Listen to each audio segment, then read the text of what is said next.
This is kind of a typical heat pump setup. You can tell it's a heat pump by first glance just by seeing that it's up on a stand. Most heat pumps are going to be on a stand.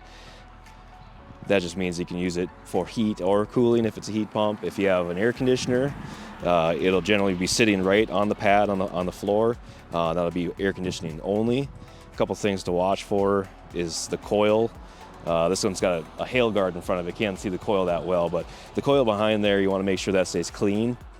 Make sure that you're not having any landscaping too close to it, bushes, trees, vegetation, whatever. You want to make sure this thing can breathe, because that's how it's going to provide you with cooling or heating, depending on your system type. So just be mindful of that if you're doing landscaping around it. They generally want a couple feet all the way around it, and then most of them are going to require 4 feet above it. So a lot of times these get put underneath a deck.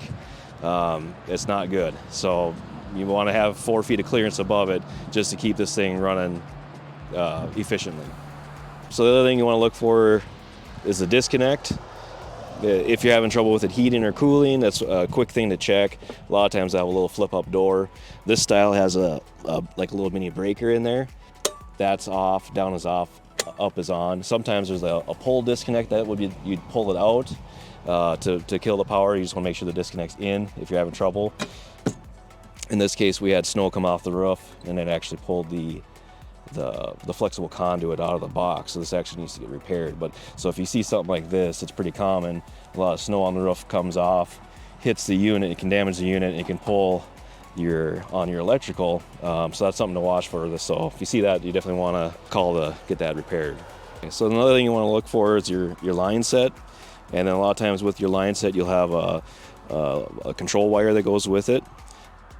You want to make sure that the insulation's in good shape. This one is getting to be a little rough, but it's mostly intact. But this loose control wire, you'd want to make sure that this is taped tightly to your line set.